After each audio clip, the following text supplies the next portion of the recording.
மனைவியால் captain பதவியை இழந்த Hardik Pandya. BCCI முடிவுக்கு இதுதான் காரணமா? என்ன நடந்தது வாங்க பார்க்கலாம். இலங்கை அணிக்கு எதிரான ஒரு நாள் தொடர் மற்றும் T20 தொடருக்கான இந்திய அணி நேற்று அறிவிக்கப்பட்டது. அதில் ஹர்திக் பாண்டியா T20 அணியின் கேப்டனாக நியமிக்கப்படுவார் என எதிர்பார்க்கப்பட்ட நிலையில் அவருக்கு துணை கேப்டன் பதவி கூட அளிக்கப்படவில்லை. இது அதிர்வலைகளை ஏற்படுத்தியது. கடந்த 2024 T20 உலகக் கோப்பைக்கான அணியில் ஹர்திக் பாண்டியா இந்திய அணியின் துணை கேப்டனாக இருந்தார்.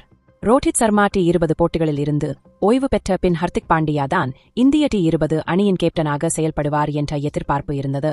ஆனால் அதற்கு மாறாக சூரியகுமார் யாதவ் இந்திய T20 அணியின் கேப்டனாக நியமிக்கப்பட்டார். இதன் பின்னணியில் புதிய பயிற்சியாளர் கௌதம் கம்பீர் இருப்பதாக கூறப்படுகிறது.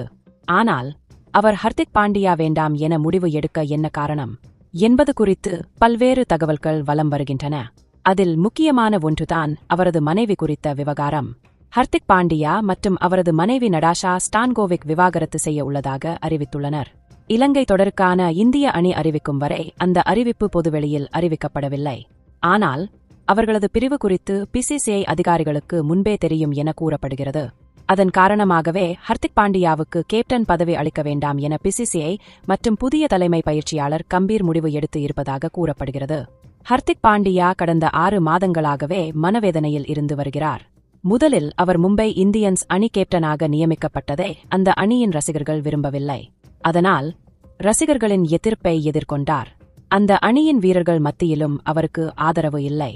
அடுத்த அவரது தனிப்பட்ட வாழ்விலும் மனைவியுடன் கருத்து வேறுபாடுகள் காரணமாக அவர் சோகத்தில் இருந்தார். தற்போது விவாகரத்தும் பெற்று இருக்கிறார். தற்போது ஹர்திக் பாண்டியாவின் தனிப்பட்ட வாழ்வு அவர் இந்திய அணியை வழிநடத்தும் அளவுக்கு இல்லை என்பதே உண்மை. இதை உணர்ந்து கம்பீர் மற்றும் பிசிசிஐ தேர்வுக்குழு இணைந்து அவருக்கு அதிக சுமை அளிக்க வேண்டாம் என்ற முடிவை எடுத்து இருப்பதாக கூறப்படுகிறது.